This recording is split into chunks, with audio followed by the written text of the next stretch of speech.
കേരളത്തിന്റെ രാഷ്ട്രീയ സംസ്കാരം മനുഷ്യബന്ധങ്ങളുടെ ചൂട് കൈവിടുന്നില്ല എന്ന മനോഹരമായ ഒരു കാഴ്ച സമ്മാനിക്കുകയാണ് കേരളം. നിയുക്ത മുഖ്യമന്ത്രി വി.ഡി. സതീശൻ മുൻ മുഖ്യമന്ത്രി പിണറായി വിജയനെ അദ്ദേഹത്തിന്റെ വീട്ടിലെത്തി സന്ദർശിക്കുന്ന കാഴ്ച ആനന്ദം പകരുന്നതാണ്.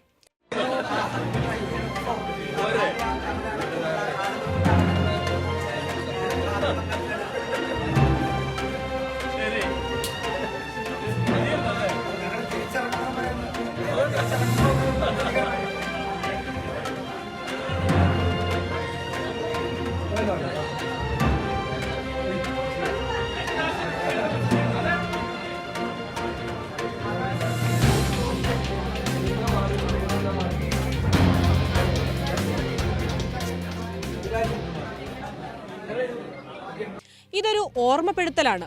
രാഷ്ട്രീയത്തിന്റെ വഴികൾ പലതായാലും ജനാധിപത്യത്തിന്റെ ഹൃദയം പരസ്പര ബഹുമാനത്തിലാണ്.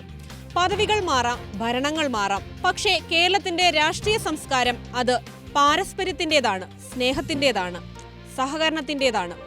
എല്ലാത്തിനുമുപരി മനുഷ്യബന്ധങ്ങളുടെ ചൂടും ചൂരും ഊട്ടിയുറപ്പിക്കുന്നതാണ്. തിരുവനന്തപുരത്തെ വാടക വീട്ടിലെത്തിയാണ് സതീശൻ വെള്ളിയാഴ്ച പിണറായിയെ സന്ദർശിച്ചത്.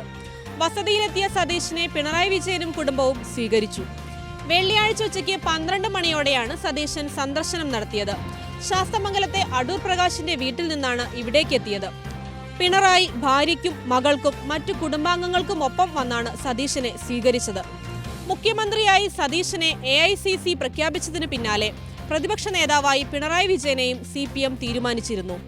CPM സംസ്ഥാന സമിതിയിലാണ് തീരുമാനം കൈക്കൊണ്ടത്. കഴിഞ്ഞ 5 വർഷം നിയമസഭയിൽ സതീശൻ പ്രതിപക്ഷ നേതാവും പിണറായി മുഖ്യമന്ത്രിയുമായിരുന്നു. ഇനി പിണറായി പ്രതിപക്ഷ നേതാവും സതീശൻ മുഖ്യമന്ത്രിയുമായി സഭയിലുണ്ടാകും. മത്സരങ്ങൾക്കപ്പുറം മാന്യതയ്ക്കും സൗഹൃദത്തിനും കേരളം ഇന്നും വലിയ വില കൊടുക്കുന്നുണ്ട്. Political desk, Nilambur vision.